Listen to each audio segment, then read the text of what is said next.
Habib Soleh bin Muhsin Al-Hamid, lahir di desa Korbah Bakarman, Hadramaut, Yaman pada 17 Jumadil Ula tahun 1313 H, bertepatan dengan tanggal 5 November tahun 1895 M. Habib Soleh lahir dari keluarga seorang ulama sufi yang juga bekerja sebagai pedagang di Hadramaut.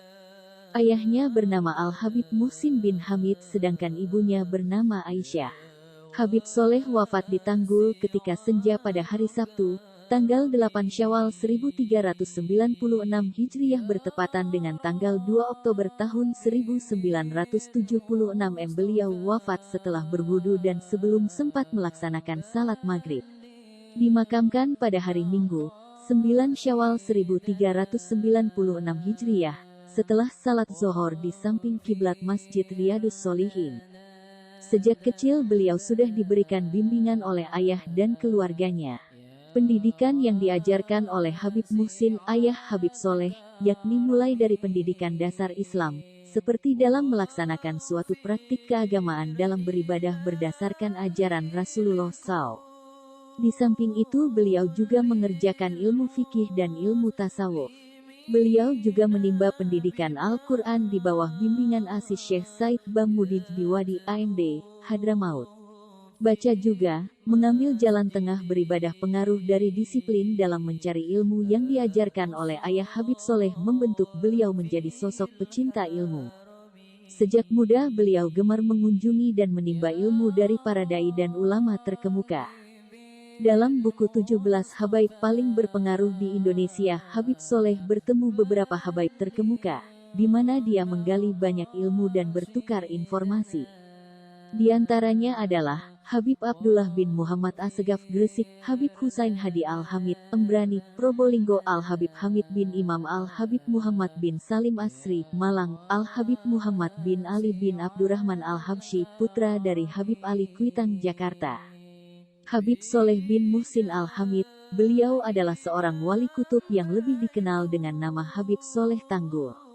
Berasal dari Hadramaut dan pertama kali melakukan dakwahnya ke Indonesia sekitar tahun 1921 M dan menetap di daerah Tanggul, Jember, Jawa Timur. Pada usia 26 tahun yaitu pada bulan ke-6 tahun 1921 M, dengan ditemani Asyaikh Al-Fadil As-Soleh Salim bin Ahmad Al-Askari, Habib Soleh meninggalkan Hadramaut menuju Indonesia. Mereka berdua singgah di Jakarta untuk beberapa saat, kemudian menuju ke Lumajang di kediaman sepupunya Al-Habib Muhsin bin Abdullah Al-Hamid. Habib Soleh menetap di Lumajang untuk beberapa lama, kemudian pindah ke Tanggul dan akhirnya menetap di sana hingga akhir hayatnya. Di Tanggul Habib Soleh mendirikan masjid yang diberi nama Masjid Riyadus Sholihin. Bermula dari hadiah sebidang tanah dari seorang muhibin almarhum Haji Abdur Rashid kepada Habib Soleh, yang kemudian diwakafkan dan didirikan masjid di atasnya. Mengisahkan tentang Habib Soleh Tanggul tidak bisa lepas dari peristiwa yang mempertemukan dirinya dengan Nabi Khidir AS. Kala itu, layaknya pemuda keturunan Arab lainnya, orang-orang masih memanggilnya Yik, kependekan dari kata Sayyid, yang artinya tuan, sebuah gelar untuk keturunan Rasulullah.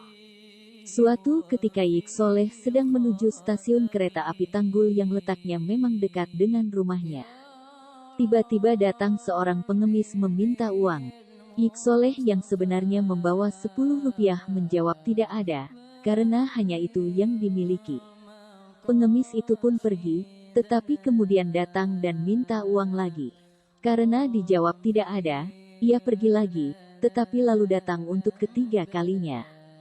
Ketika didapati jawaban yang sama, orang itu berkata, yang 10 rupiah di saku kamu. Seketika Yik Soleh merasakan ada yang aneh. Lalu ia menjabat tangan pengemis itu.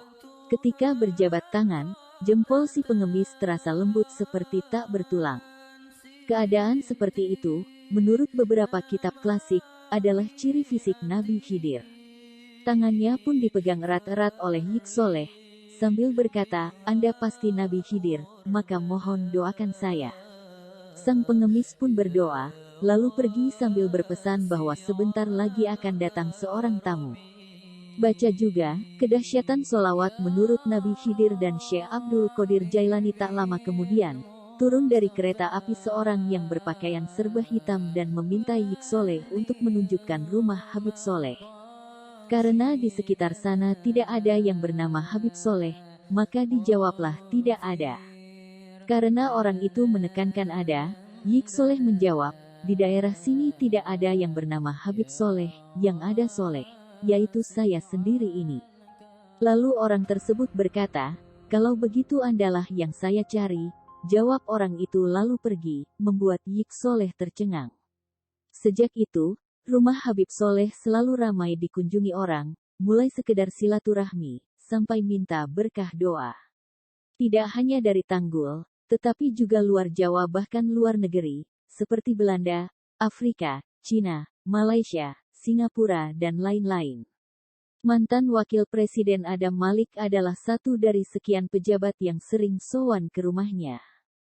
Satu bukti kemasyhuran beliau, jika Habib Soleh ke Jakarta, penjemputnya sangat banyak, melebihi penjemputan Presiden, ujar Kiai Haji Abdillah yang mengenal dengan baik Habib Soleh. Habib Soleh juga terkenal sebagai seorang sastrawan yang handal. Semasa hidupnya beliau gemar melantunkan syair-syair pujian kepada Allah SWT. Kemudian syair-syair tersebut dirangkai oleh salah satu muridnya bernama Ustadz Abdullah Zahir. Setelah dirangkai, syair-syair tersebut lalu dibukukan dan diberi nama Diwan al-Ishqi was-Sofa fi Mahabati al-Habib al-Mustafa, yang memiliki arti antologi asmara nan suci tentang cinta Nabi terkasih al-Mustafa.